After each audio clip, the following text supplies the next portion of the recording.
Quelle excellente nouvelle nous avons eue hier. Le doublage québécois des Simpsons va pouvoir reprendre après une pause de plusieurs mois. Et même on a 2 saisons de retard du côté des nouveaux épisodes. Et je pense qu'il y a un petit gars de Québec qui peut être très, très fier de lui parce qu'il avait lancé une pétition il y a quelques mois qui a recueilli plus de 30 000 noms. Ça a mis de la pression. Joshua Biasotto est en studio. Bonjour, Joshua. Bonjour, Richard. Peux-tu juste nous rappeler les circonstances? Parce qu'on s'était parlé au téléphone dans l'émission de fin de semaine. Comment tu as réagi? Comment tu l'as appris, là? Alors, j'avais lu, comme tout le monde sur les réseaux sociaux, que Télétoon arrêtait de diffuser des productions originales, donc Les Simpsons, Family Guy et American Dad. Mm-hmm. Et comme c'était eux qui payaient pour le doublage québécois, vu qu'ils arrêtaient de les diffuser, c'est plus eux qui produisaient, donc il n'y a personne qui produisait le doublage québécois.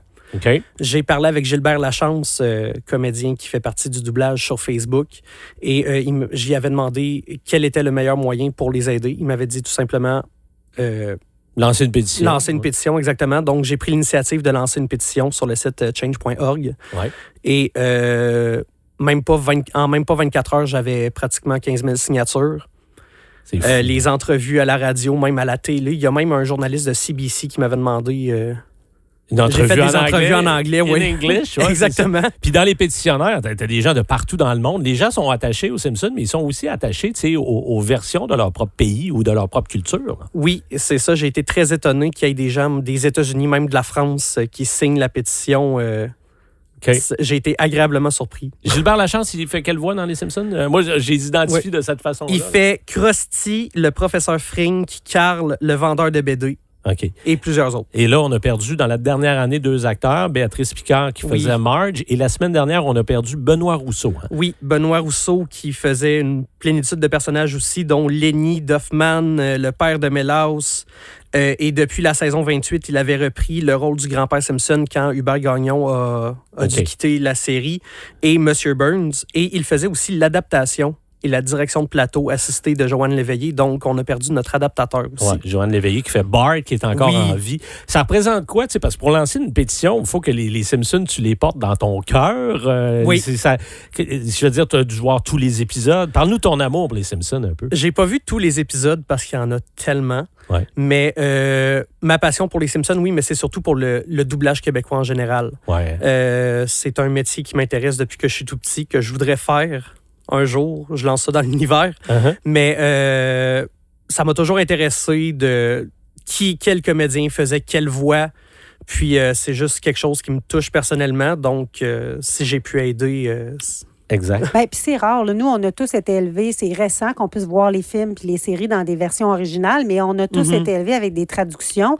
Puis on a eu le choix à un moment donné entre regarder des films originaux et des films traduits. Mais les Simpsons, j'ai l'impression que c'est la seule ou une des rares exceptions que, même à choisir entre la version originale puis la version québécoise, on va toujours écouter la version québécoise parce qu'on s'est attaché au personnage. Chose que dans n'importe quel autre film, tu regardes Wayne's World, ben là, je comprends que peut-être ça aussi, on l'écoute avec la traduction, là, mais un film est souvent meilleur pour vrai, mais eux, ils ont tellement été capables de donner un caractère original puis personnel à leur travail. Ça a été une des premières séries doublées en joual. La première a été Les Pierres à feu. Oui. Mais Les Simpsons, dès la première saison, en 1990, a été adaptée en joual.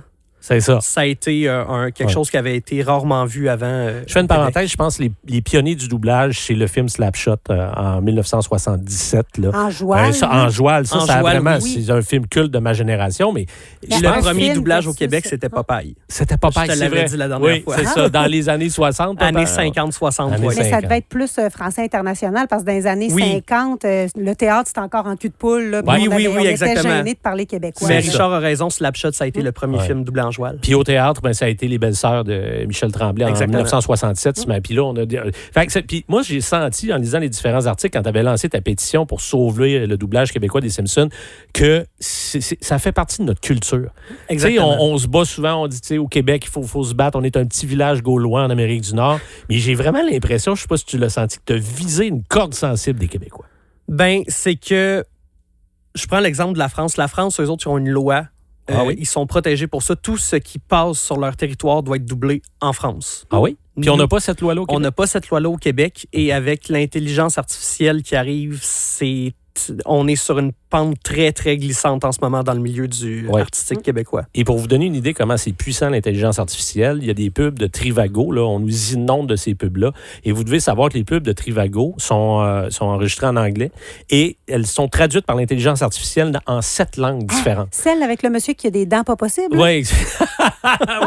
Ouais, exactement. OK. Oui, tu as payé 350 On trouvait que c'était mal joué, mais là, Léa, en tout cas, il y a beaucoup de facteurs qui... C'est ça. Alors, c'est important. Puis je sais que c'est un enjeu pour les acteurs québécois, justement. Puis c'est des bons salaires. Il y en a beaucoup. On va vous donner un exemple de la différence entre la traduction québécoise et la traduction française. On va commencer par la traduction québécoise, un classique des classiques. Je pense que c'était dans le film. Dans le film, oui. Spider Pig. Spider Pig, c'est un cochon bien singulier. Dans sa toile, il atteint rien pantoute, c'est un cochon. Attention, car le cochon est là. Alors voilà. L'acteur québécois, c'est Hubert. C'était Hubert Gagnon qui a c'est doublé Homer et Grand-Père Simpson jusqu'à la fin de la saison 27. Oui, c'est ça. Tu vois, regarde, Maxime, il dit, moi, quand Homer a changé de voix, justement, il dit, je me suis tourné vers les versions originales. Fait que pour la même raison que moi, je suis capable de regarder un film québécois, doublé en québécois, mais quand c'est français de France, je préfère l'écouter en anglais avec les sous-titres. On va aller écouter la version française de Spider Pig. Spider cochon, il peut marcher au plafond. Est-ce qu'il peut faire une toile? Bien sûr que non, c'est un cochon. Prends garde, Spider cochon est là. Oh boy, Ça me rend agressive.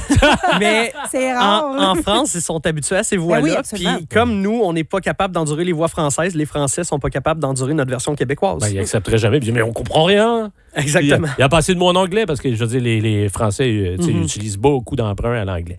On a une bonne nouvelle. Alors, moi, j'ai adoré le premier film des Simpsons. Il va y en avoir un deuxième. Oui, ça a été annoncé par Disney il n'y a pas très longtemps. Il va y avoir un deuxième film en 2027, juillet, il me semble. C'est à peu près la même date que le film était sorti en 2008.